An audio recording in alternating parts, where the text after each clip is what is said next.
नमस्कार बच्चों। आज कक्षा 10 के गणित विषय के निर्देशांक ज्यामिति की पुनरावृत्ति करेंगे। बच्चों, अध्याय की पुनरावृत्ति में हम पढ़ेंगे पहला, दो बिंदुओं के बीच की दूरी। दूसरा, विभाजन सूत्र। तीसरा, त्रिभुज के क्षेत्रफल का सूत्र। बच्चों, आप कक्षा 9 में पढ़ चुके हैं। एक तल पर किसी बिंदु की स्थिति निर्धारित करने के लिए हमें निर्देशांक अक्षों के एक युग्म की आवश्यकता होती है। यहाँ निर्देशांक अक्षों से तात्पर्य एक्स अक्ष जो क्षैतिज रेखा होती है, वाई अक्ष जो ऊर्ध्वाधर रेखा होती है, और ये परस्पर लंबवत प्रतिच्छेद करते हैं। इनके प्रतिच्छेदन बिंदु को मूल बिंदु कहा जाता है। आगे देखते हैं, किसी बिंदु की वाई अक्ष से दूरी उस बिंदु का एक्स निर्देशांक या भुज कहलाती है। किसी बिंदु की एक्स अक्ष से दूरी उस बिंदु का वाई निर्देशांक या कोटि कहलाती है। और एक्स अक्ष पर स्थित किसी बिंदु के निर्देशांक एक्स 0 के रूप के होते हैं तथा बाय अक्ष पर स्थित किसी बिंदु के निर्देशांक 0 y के रूप के होते हैं।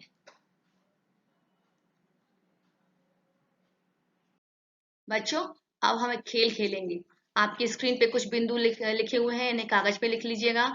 हम बोलते जा रहे हैं। बिंदु ए है 4 8, बिंदु बी है 3 9, बिंदु सी है 3 8, बिंदु डी 1 6, बिंदु ई 1 5, बिंदु एफ 3 3, बिंदु जी 6 3, बिंदु एच 8 5, बिंदु आई 8 6, बिंदु जे 6 8, बिंदु के 6 9, बिंदु एल 5 8। अब बिंदु आपको दिए हुए हैं। बिंदु P दिया है 3.57, Q बिंदु है 3 6, R बिंदु है 4 6। आपके पास और बिंदु दिए हुए हैं। X बिंदु है 5.57, Y बिंदु है 5 6, Z बिंदु है 6 6, और S बिंदु 4 5, T बिंदु है 4.5 4, U बिंदु है 5 5। इसके अलावा 0.5 और 0.6 बिंदु है जिन्हें बिंदु S से मिलाना है, और बिंदु 9 5 और 9 6 है जिसे बिंदु U से मिलाना है। हम इसे अपने ग्राफ पेपर पर अंकित करेंगे, निरूपित करेंगे इन बिंदुओं को। देखते हैं क्या मिलता है हमें। बड़ा मजेदार खेल है, इसे हम खेलने की। बच्चों, पिछली स्लाइड में लिखे हुए सभी बिंदुओं को आपने कॉपी में लिख लिया होगा। आपके पास ग्राफ पेपर है, वहां पर दो लंबिक अक्षों को खींचिएगा, एक्स अक्ष और वाई अक्ष। यहाँ मेरे पास ग्राफ पेपर नहीं है, तो मैं अपना एक ब्लैंक पेपर भी ग्राफ पेपर बना सकती हूँ। यहाँ पे देखिए, मैंने समानांतर छेदित रेखाएं खींची हुई हैं जिन्हें ऊर्ध्वाधर रेखाएं लंबवत प्रतिच्छेद कर रही हैं, और प्रत्येक दो रेखाओं के बीच, क्षैतिज रेखाओं के बीच 1 इकाई की दूरी है। दो क्रमागत ऊर्ध्वाधर रेखाओं के बीच भी 1 इकाई की दूरी है। ये मेरा ग्राफ पेपर तैयार हो गया है। अब मैं अपना पहला लंबिक अक्ष एक्स अक्ष जो कि क्षैतिज रेखा है ये बना दी मैंने। दूसरी वाई अक्ष जो हमारी ऊर्ध्वाधर रेखा है, ये परस्पर एक दूसरे को लंबवत प्रतिच्छेद कर रहे हैं बिंदु O पर, इसे हम मूल बिंदु कहेंगे। अब ये जो इकाई दूरियां हैं इनको हम नंबर दे दें मूल बिंदु से दूरी के रूप में, तो इस तरीके से हम नंबर दे देंगे। ये आप देख रहे हैं, ये नंबर मैंने दे दिया है। अब आप देखिए, यहाँ पे सबसे ऊपर ये जो बिंदु दिख रहा है, आपने कॉपी में चेक कर लीजिएगा। ये बिंदु A है जिसके निर्देशांक 4 और 8 है। इस प्रकार हम सभी बिंदुओं को यहाँ पर निरूपित कर देंगे। ये देखो, हमने सारे बिंदु एक करके निरूपित कर दिए, और ये हमारा बिंदु L तक पहुंच गया है। अब हम यहाँ पर बीच में हमारे बिंदु कौन से P Q R है ना, तो हम P Q R X Y Z बिल्कुल सावधानी पूर्वक निरूपित करना है। फिर हम यहाँ पे एस टी यू। ये सारे बिंदु हमने निरूपित कर दिए। हमारे पास 4 बिंदु और थे, 06 और 05, और यहाँ पर 96 है, वो अभी हम रखेंगे यहाँ पे। हमने ए को बी से, बी को सी से, सी को डी से, डी को ई से, ई को एफ से, एफ को जी से, जी को एच से, एच को आई से, आई को जे से, जे को एल से, के से, और के को एल से मिलाया, और इस एल बिंदु को बिंदु ए से मिला दिया। इस प्रकार हमारा कंप्लीट हो गया। यहाँ पे हमने पी बिंदु को क्यू से, आर से और पी क्यू आर ए मिला दिया। यहाँ पर हमने x को y से, y को z से और z को x से मिला दिया। यहाँ पर s को t से, t को u से और u को b से मिला दिया, u से मिला दिया, t से मिला दिया, सॉरी। अब यहाँ पर आप देखिएगा, ये बिंदु जो हमने लिखे थे 06, ये वाला जो बिंदु है इसे हम s से मिलाएंगे, इसको भी s से मिलाएंगे। यहाँ जो बिंदु 96 और 95 है उसको हम बिंदु o से मिलाएंगे, u से मिलाएंगे, सॉरी u से मिलाएंगे, ठीक है। अब ये स्क्रीन पर आपके पास एक आकृति आ गई है। अब जरा बताइए आकृति कौन सी है?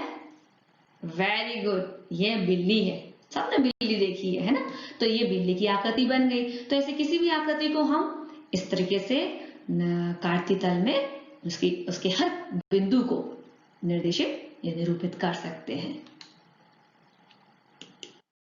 बच्चों, एक बार फिर से हम ग्राफ पेपर, आप सब परिचित हो चुके हैं ग्राफ पेपर कैसे बनाना है। अब x अक्ष और y अक्ष को इस प्रकार ग्राफ पेपर पर बनाइए। ग्राफ पेपर पर बनी हुई x अक्ष को हमने x डैश बोल दिया है और y अक्ष को y डैश। दोनों अक्ष परस्पर बिंदु O पर प्रतिच्छेद कर रहे हैं, जिसे हम मूल बिंदु कहते हैं। मूल बिंदु पर प्रतिच्छेद करने के बाद हमने देखा यहाँ पे मूल बिंदु से दूरी दिखानी है, तो इकाई दूरियों को हम इस तरीके से नंबर दे देंगे, संख्या दे दी हमने। तो ये हमारा ग्राफ पेपर तैयार हो गया है।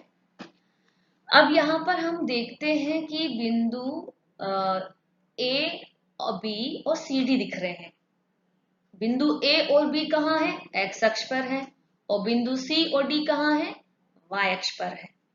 यदि हम बिंदु ए की मूल बिंदु से दूरी देखें तो ओ ए है और इसका संख्यात्मक मान कितना होगा? 3 इकाई। और इस प्रकार ए बिंदु के निर्देशांक क्या हो जाएंगे? क्योंकि ये एक्स अक्ष पर है तो इसके निर्देशांक होंगे 3, 0। इसी प्रकार बिंदु बी की मूल बिंदु से दूरी कितनी है? 8 इकाई।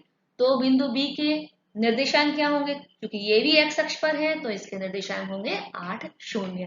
हम बिंदु सी की बात करते हैं तो बिंदु सी कहाँ है? वाई अक्ष पर है और बिंदु सी की मूल बिंदु से दूरी कितनी है? 4 इकाई और इसके निर्देशांक क्या होंगे? 0, 4। अगर हम बिंदु डी की बात करें तो बिंदु डी की मूल बिंदु से दूरी है 6 इकाई और इसके निर्देशांक होंगे 0, 6। इस प्रकार हम अक्ष पर स्थित बिंदुओं की दूरी और उनके निर्देशांक बहुत आसानी से निकाल लेते हैं। अब मान लिया हमने बिंदु ए को सी से मिला दिया और बिंदु बी को डी से मिला दिया। अब प्रश्न ये उठता है, क्या ए से सी की दूरी और बी से डी की दूरी को आप आसानी से निकाल सकते हैं? बिल्कुल। आप देखिए यहाँ पे ए ओ सी एक समकोण त्रिभुज है और समकोण त्रिभुज में हम पाइथागोरस प्रमेय निकाल के एसी की दूरी निकाल सकते हैं। ओ ए की दूरी 3 इकाई हमें मालूम है, ओ सी की दूरी 4 इकाई मालूम है। पाइथागोरस प्रमेय में 3 का वर्ग धन 4 का वर्ग 16 धन 3 करके 25 आएगा। 25 का वर्गमूल लेंगे तो हमें एसी की दूरी आ जाएगी। इसी प्रकार हम बिंदु बी की डी से दूरी ज्ञात करें। जैसा अभी मैंने समकोण त्रिभुज में पाइथागोरस प्रमेय लगाई, सेम यहाँ पर भी हम वही काम करेंगे। ओ से डी तक की दूरी कितनी है? 6 और ओ से इसकी बी बिंदु की दूरी कितनी है? 8। ठीक है, इकाई यहाँ 6 इकाई है, ये 8 इकाई है। यहाँ भी हम पाइथागोरस प्रमेय लगाएंगे तो पाइथागोरस प्रमेय लगाने पर क्या होगा? 8 का वर्ग 64 और 6 का वर्ग 36, 64 और 36 100 और 100 का वर्गमूल 10। तो बी से डी तक की दूरी कितनी आ जाएगी? 10। इस प्रकार हम कह सकते हैं यदि बिंदु अक्षों पर स्थित हैं तो उन बिंदुओं में यदि एक बिंदु x अक्ष पर हो और दूसरा बिंदु y अक्ष पर है तो ऐसे बिंदुओं के बीच की दूरी को हम पाइथागोरस प्रमेय द्वारा निकाल सकते हैं। आगे हम देखते हैं, अभी तक हम जिन बिंदुओं के बीच की दूरी ज्ञात कर रहे थे वो हमारी अक्षों पर थे। वो बिंदु या तो एक्स अक्ष पर थे या वाई अक्ष पर। अब जरा विचार करो आप, यदि आपके दो बिंदु अक्षों पर स्थित ना हो और किन्हीं अलग अलग दो चतुर्थांश में मौजूद हो या किसी एक ही चतुर्थांश में मौजूद हो, तो उस परिस्थिति में उन बिंदुओं के बीच की दूरी आप कैसे निकालोगे? जैसे आप स्क्रीन पे आप दिख रहे हो, हमारे पास एक लाइन दिख रही है, ये इसका एंड पॉइंट आपको दिख रहा होगा। इसको आगे देखते हैं हम। ये हमने सबसे पहले एक्स अक्ष और वाई अक्ष बनाया जो लंबवत प्रतिच्छेद कर रहे हैं मूल बिंदु पर। अब यहाँ पर हमें अक्षों के नाम दे दिए हैं, X X dash, Y Y dash, और ये हमारा बिंदु P है, ये दिख रहा है, ये हमारा बिंदु P है और ये हमारा बिंदु Q है। अब ये P और Q बिंदु हमारे प्रथम चतुर्थांश में स्थित है। इनके बीच की दूरी ज्ञात करने के लिए हम बिंदु P से अक्ष X पर PM लंब डालेंगे और बिंदु Q से अक्ष X पर QN लंब डालेंगे। फिर बिंदु P से QN पर PR लंब डालेंगे। इस तरीके से हमें आकृति मिलती है, समकोण त्रिभुज और आयत। आकृति के बारे में थोड़ा हम जान लें। PN PR के बराबर होगा, PM RN के बराबर होगा। क्यों? क्योंकि MN RP हमें आयत है, हमें आयत के रूप में प्राप्त हुआ है। अब हम यहाँ देखेंगे, सबसे पहले यहाँ लिख लीजिएगा आप, बिंदु P के निर्देशांक x1 y1 है और बिंदु Q के निर्देशांक x2 y2 है। यहाँ पर x1 बता रहा है कि बिंदु P y अक्ष से x1 दूरी पर है और y1 बता रहा है बिंदु P x अक्ष से y1 दूरी पर है। इसी प्रकार बिंदु Q बता रहा है कि उसकी y अक्ष से दूरी x2 है और x अक्ष से दूरी y2 है। इस प्रकार हमने देखा तो यहाँ पर MN बराबर PR, तो MN की दूरी निकालने के लिए हम OM बराबर क्या है x1 और ON बराबर क्या है x2, तो हम ON में से OM को घटा देंगे, हमें मिलेगा MN बराबर x2 माइनस x1। यहाँ देखो मैंने PR भी लिख दिया, मैंने इसलिए पहले ही बता दिया था कि MN किसके बराबर है, PR के। आप आगे चलते तो यहाँ हम PR को लिखेंगे। यहाँ देखो QR को निकालना है हमें, तो QR हमने क्या बोला, PM किसके बराबर है, RN के बराबर है। अगर हम PM को y1 मान रहे हैं तो हमारा RN भी क्या होगा, y1। अब QR को निकालने के लिए हम y2 में से इस y1 को माइनस कर देंगे, तो हमारा QR क्या होगा, देखिए क्या हो रहा है, y2 माइनस y1। अब इस प्रकार से हमें ये आकृति मिल गई है। हमारा ये जो समकोण त्रिभुज है TRQ, ये बहुत काम का है। तो हम अगली स्लाइड में इसी के बारे में बात करेंगे।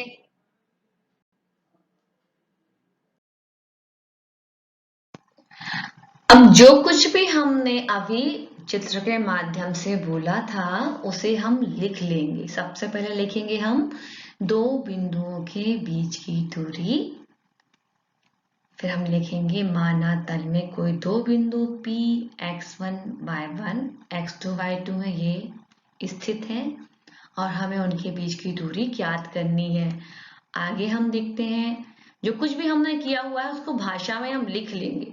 हमने बिंदु P x1 y1 से x अक्ष पर PM लंब और बिंदु Q x2 y2 से x अक्ष पर QN लंब डाला है और बिंदु P से QN पर कौन सा लंब डाला है, PR।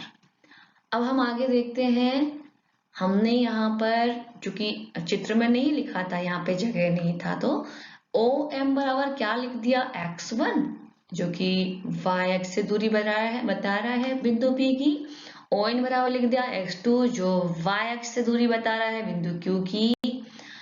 PM बता रहा है x अक्ष से दूरी बिंदु P की और NQ बता रहा है x अक्ष से दूरी y2। अब आगे देखते हैं, यहाँ पे हमने आपको बताया था एम एन पी आर के बराबर है x2 माइनस x1 होगा और क्यू आर बराबर क्या होगा y2 माइनस y1। जितना हमने किया था उसको बार बार बोलेंगे आप और लिखेंगे, आपसे बन जाएगा। अब ये जो हमारा सबसे काम की चीज है, ये समकोण त्रिभुज। हमें पी आर दूरी मालूम है, x2 माइनस x1 है, क्यू आर दूरी y2 माइनस y1 है। हम इस समकोण त्रिभुज में पाइथागोरस प्रमेय लगाएंगे। बच्चों, पिछली स्लाइड में हम बात कर चुके हैं कि जो त्रिभुज पी क्यू आर है वो एक समकोण त्रिभुज है और ये समकोण त्रिभुज ही हमारे लिए दो बिंदुओं के बीच की दूरी ज्ञात करने में सहायता करेगा। समकोण त्रिभुज में हम पी क्यू आर में पाइथागोरस प्रमेय लगाएंगे। आप सभी पाइथागोरस प्रमेय से परिचित हैं और मुझे विश्वास है आप लोगों को याद भी होगा। पाइथागोरस प्रमेय के अनुसार किसी समकोण त्रिभुज में कर्ण का वर्ग अन्य दो भुजाओं के वर्गों के योग के बराबर होता है। अब त्रिभुज पी क्यू आर में पी क्यू एक कर्ण है तो हम लिखेंगे पी क्यू स्क्वायर बराबर P R square plus R Q square. यहाँ पर हमने पी क्यू को डी के द्वारा दर्शा दिया है तो d पर 2 की घात बराबर कोष्टक में x2 माइनस x1 कोष्टक बंद 2 की घात धन कोष्टक में y2 माइनस y1 कोष्टक बंद और कोष्टक के बाहर 2 की घात। इस d पर जो 2 की घात लगी हुई है, इस घात को हटाने के लिए हम दोनों पक्षों में क्या लेंगे, वर्गमूल लेंगे। और जब हम वर्गमूल लेंगे तो क्या हो जाएगा, d बराबर वर्गमूल के अंदर कोष्टक में x2 माइनस x1 का whole square plus y2 minus y1 का होल स्क्वायर। इस प्रकार हमारे पास दो बिंदुओं के बीच की दूरी ज्ञात करने का सूत्र मिल गया है। अब हम इससे संबंधित समस्याओं को हल कर सकते हैं। बच्चों, अभी तक हम ऐसे बिंदुओं के बीच की दूरी ज्ञात कर रहे थे जो कि किसी चतुर्थांश में मौजूद है। हो सकता है एक बिंदु किसी दूसरे चतुर्थांश में हो और दूसरा बिंदु किसी दूसरे चतुर्थांश में हो। लेकिन यहाँ पर जो पहला पॉइंट मैंने आपके सामने रखा है, यदि एक बिंदु तो P x y है लेकिन दूसरा बिंदु मूल बिंदु हो यानी O 0 0, तो हम मूल बिंदु से बिंदु P की दूरी किस सूत्र से निकालेंगे, वर्गमूल x पर 2 की घात धन y पे 2 की घात। हमेशा ध्यान रखना, मूल बिंदु से किसी बिंदु की दूरी का सूत्र वर्गमूल X square plus Y square होता है। एक और बिंदु आपके विचारणीय बिंदु है जो आपको सोचना है कि यहाँ पर d बराबर वर्गमूल हमने कोष्टक में लिखा हुआ है x1 माइनस x2 कोष्टक बंद 2 की घात धन कोष्टक के अंदर y1 माइनस y2 कोष्टक बंद 2 की घात। आपको कुछ याद आ रहा होगा, यहाँ मैंने x1 और x2 और y1 और y2 इनके स्थान चेंज कर दिए, बदल दिए है ना। तो मैंने कहा ये सूत्र भी सही है। आपके अंदर प्रश्न आ रहा होगा कैसे सही है। अगर आप किसी भी संख्या को घटा रहे हैं और उनका क्रम चेंज हो रहा है, संख्या को घटाने में क्रम चेंज हो रहा है और उसका हमें वर्ग भी करना है, तो हमेशा ध्यान रखना हमें प्राप्त परिणाम धनात्मक संख्या ही प्राप्त होगी। इस तरीके से हम इसे लिख सकते हैं। बच्चों, अब आपके सामने एक चित्र हम फिर से बना रहे हैं, देखिएगा। इस चित्र का उद्देश्य मैं बताती हूँ आपको। ये x डैश अक्ष है, ये y डैश अक्ष है, ये मूल बिंदु O है, ये A बिंदु है, अपने चतुर्थांश में मौजूद है। A बिंदु के निर्देशांक x1 y1 है, B बिंदु के निर्देशांक है x2 y2 और ये मैंने A को B से मिला दिया। AB रेखाखंड पर एक और बिंदु है P के निर्देशांक है xy, ये P बिंदु AB रेखाखंड को M1 अनुपात M2 में विभाजित करता है। हमें इस बिंदु P के निर्देशांक ज्ञात करने हैं जो कि किसी रेखाखंड के आंतरिक भाग में मौजूद है और रेखाखंड को M1 अनुपात M2 में विभाजित कर रहा है। इसके लिए हम चित्र को ड्रा करेंगे। बिंदु A से X अक्ष पर AR लंब खींचेंगे। बिंदु B से X अक्ष पर BT लंब खींचेंगे। बिंदु P से X अक्ष पर PS लंब खींचेंगे। अब ये जो RS है इसके समानांतर रेखा खींचेंगे AQ और इस ST के समानांतर रेखा खींचेंगे, ये देखिए आप PC। इस प्रकार से हमें चित्र मिला है। अब हम इस चित्र के साथ साथ कुछ गणना आपको समझाते जाएंगे नेक्स्ट स्लाइड में। देखिए बच्चों, पिछली स्लाइड में बनाए हुए जो चित्र था उसके लिए हम भाषा में लिख लेंगे कि इन दो बिंदुओं A x1/1 और बिंदु B x2/2 लिए हैं।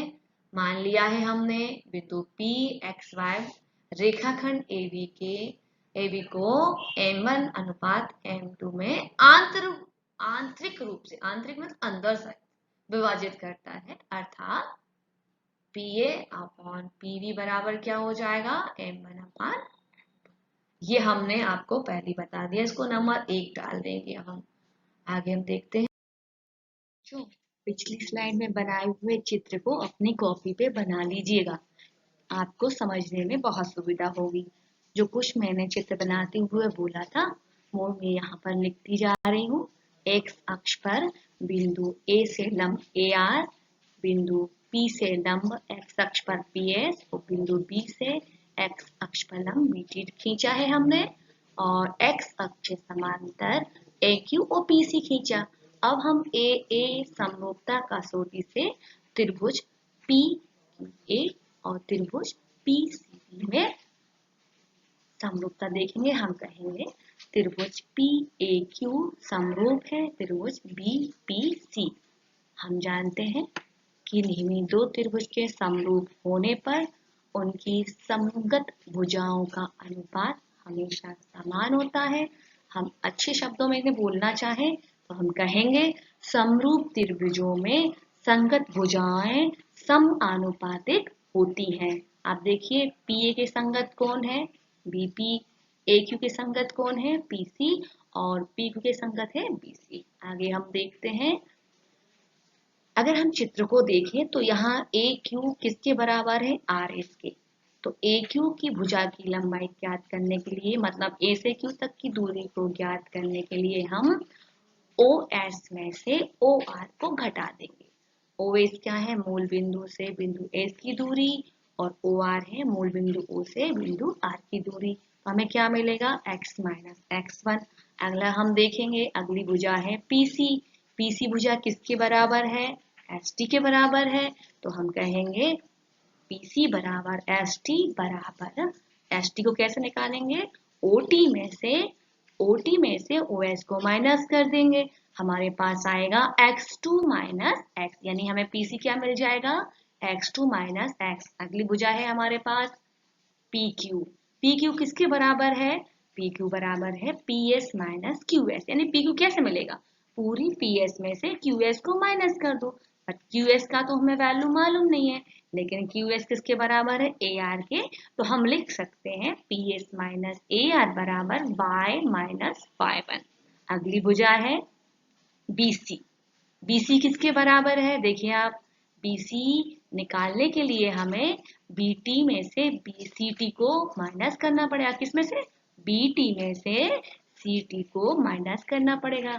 यहाँ पे आप देखिए, यहाँ पे BT माइनस PS लिख दिया है। क्यों लिखा है, क्योंकि CT की वैल्यू तो हमें मालूम नहीं है, पर हम इतना जानते हैं चित्र से CT किसके बराबर दिख रहा है हमें, PS के। तो यहाँ पे क्या आ जाएगा, BC बराबर BT माइनस CT, जिसे हम लिख सकते हैं BT माइनस PS बराबर by2 माइनस by।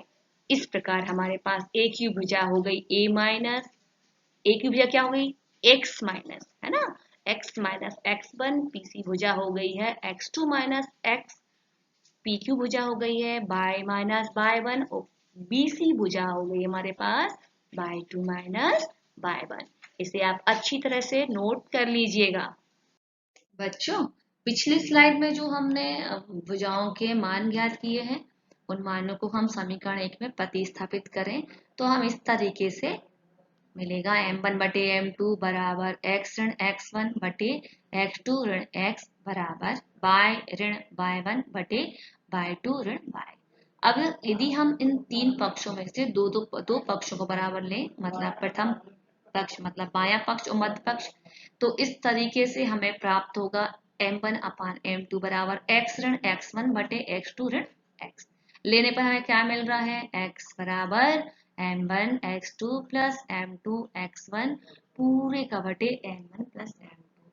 अगर हम बाएं पक्ष और दाएं पक्ष को साथ में ले लें बराबर, तो देखो हमें क्या मिलता है, m1 बटे m2 बराबर बाय ऋण y1 बटे y2 माइनस y लेने पर y बराबर आएगा m1 y2 plus m2 y1 पूरे का बटे m1 m2 प्लस m2।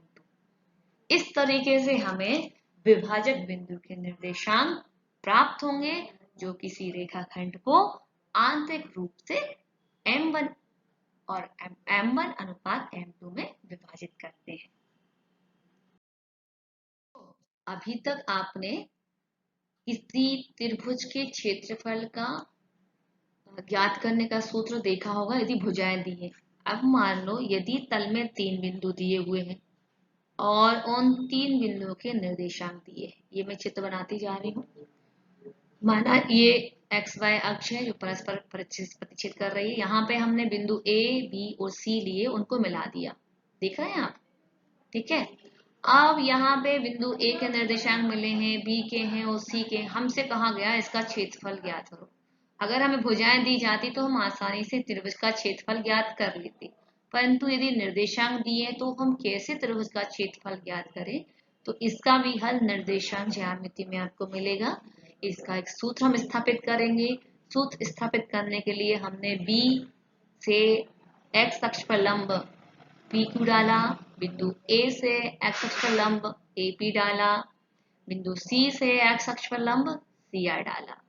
अब आप देख रहे हैं कि ABC से तो त्रिभुज बन रहा है जिसका क्षेत्रफल ज्ञात करना है, परंतु हमें 3 आकृतियां और मिल रही हैं, वो है समलंब आकृतियां, समलंब चतुर्भुज की आकृतियां हैं। आप देखिए पहला आपको समलंब चतुर्भुज मिल रहा है ए बी क्यू पी, दूसरा मिल रहा है ए सी आर पी और तीसरा मिल रहा है बी सी आर क्यू। आगे हम देखते हैं, हमने जो चित्र बनाया हुआ था ना, उसमें बिंदु ए के निर्देशांक x1 y1, बी के निर्देशांक x2 y2, सी के निर्देशांक क्या थे x3 y3। अब हमें ये निर्देशांक मिलने के बाद हम भुजाओं की लंबाइयां भी ज्ञात कर लेंगे। जो हमें दूरियां दी हुई हैं, हम पी ए दूरी लिखेंगे y1, R C y3, V Q y2, O Q x2, O P x1, O R x3। इसके बाद हम आगे देखते हैं, हमारा QP जो दूरी है वो आ रही है x1 माइनस x2, PR दूरी है बराबर x3 माइनस x1, QR दूरी है बराबर x3 माइनस x2। इस प्रकार से हम दूरियां निकाल लेंगे। हम चित्र में देखते हैं कि हमें 3 समलंब चतुर्भुज प्राप्त हो रहे थे। हमारे पास पहला समलंब चतुर्भुज क्या है, ए बी क्यू पी। इसका क्षेत्रफल होगा 1/2 समांतर भुजाओं का योग, उससे गुणा करेगा ऊंचाई। यहाँ पे क्या लिखेंगे हम, बराबर 1/2 ब्रैकेट के अंदर y2 प्लस y1, ये समांतर भुजाओं का योग है, और ऊंचाई क्या है x1 माइनस x2, ये दोनों गुणा करते हुए लिखेंगे। इस पूरे क्षेत्रफल को नंबर 1 डाल दिया। अगला समलंब चतुर्भुज हम देखते हैं APRC का क्षेत्रफल। इसके भी हम सूत्र लिखेंगे 1/2 समांतर भुजाओं का योग गुणित ऊंचाई। तो हम भुजाओं का योग लिखते हैं बराबर 1/2 ब्रैकेट के अंदर y1 धन y3 कोष्टक में गुणा करते हुए दूसरे कोष्टक में x3 माइनस x1, इसे हम नंबर 2 दे देंगे। अगला हमारा समलंब चतुर्भुज है BQRC। इसका क्षेत्रफल होगा 1/2 समांतर भुजाओं का योग गुणित ऊंचाई। आगे इसकी हम भुजाओं को लिखेंगे, ये होगा हमारा बराबर 1/2 ब्रैकेट के अंदर y2 प्लस y3, दूसरे ब्रैकेट में गुणा करते हुए हम लिखेंगे x3 माइनस x2, इसको हम नंबर 3 डाल देंगे। इस प्रकार हमें तीनों समलंब चतुर्भुजों के क्षेत्रफल प्राप्त हो चुके हैं। तो हम त्रिभुज ABC का क्षेत्रफल निकालेंगे। सबसे पहले हम समलंब चतुर्भुज ABQP के क्षेत्रफल को समलंब चतुर्भुज APRC के क्षेत्रफल से जोड़ेंगे और उसमें समलंब चतुर्भुज BQRC के क्षेत्रफल को घटा देंगे। आगे हम देखते हैं क्या होता है। 1/2/2 प्लस y1 एक कोष्टक में इंटू x1 माइनस x2 दूसरे कोष्टक में, आगे लिखा हुआ है धन 1/2 कोष्टक में y धन y3, फिर कोष्टक बंद है, गुणा कर रहा है x3 ऋण x1 कोष्टक बंद, फिर अगला लिखा हुआ है माइनस करते हुए -1/2 कोष्टक के अंदर y2 प्लस y3 गुणा कर रहा है x3 माइनस x2। आगे क्या होता है, आगे हमारा आ रहा है 1/2, हमने कोष्टक आपस में गुणा कर दिए हैं तो 1/2 कोष्टक के अंदर y2 x1 minus y2 x2 plus y1 x1 minus y1 x2 plus y1 x3 minus y1 x1 plus y3 x3 minus y3 x1 minus y2 x3 plus y2 x2 minus y3 x3 plus y3 x2। इस प्रकार से हम जमा देंगे। अगला हम देखते हैं बच्चों, इसके आगे हम सरल करते हैं। बराबर 1/2 ब्रैकेट के अंदर y2 x1 minus y2 x2 plus y1 x1 minus y1 x2 plus y1 x3 minus y1 x1 plus y3 x3 minus y3 x1 minus y2 x3 minus y3 x3 plus y2 x2 plus y3 x2 और हम bracket बंद कर देंगे।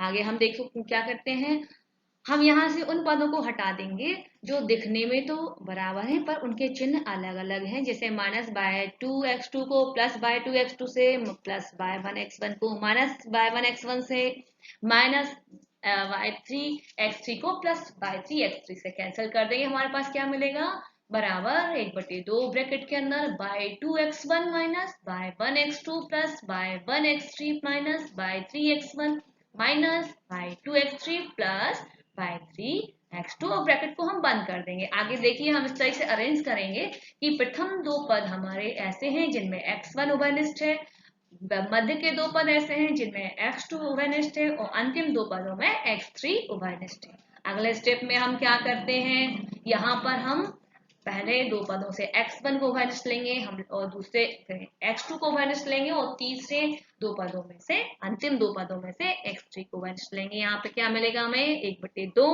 Bracket के अंदर x1 y2 minus y3 ये bracket के अंदर है जो x1 से गुणा कर रहा है, प्लस x2 और ब्रैकेट के अंदर लिखेंगे हम y3 माइनस y1, ब्रैकेट बंद कर देंगे, फिर प्लस लिखेंगे x3 ब्रैकेट के अंदर y1 माइनस y2 और ये ब्रैकेट बंद कर देंगे। इस तरीके से हमारे पास त्रिभुज ABC का क्षेत्रफल प्राप्त हो जाएगा।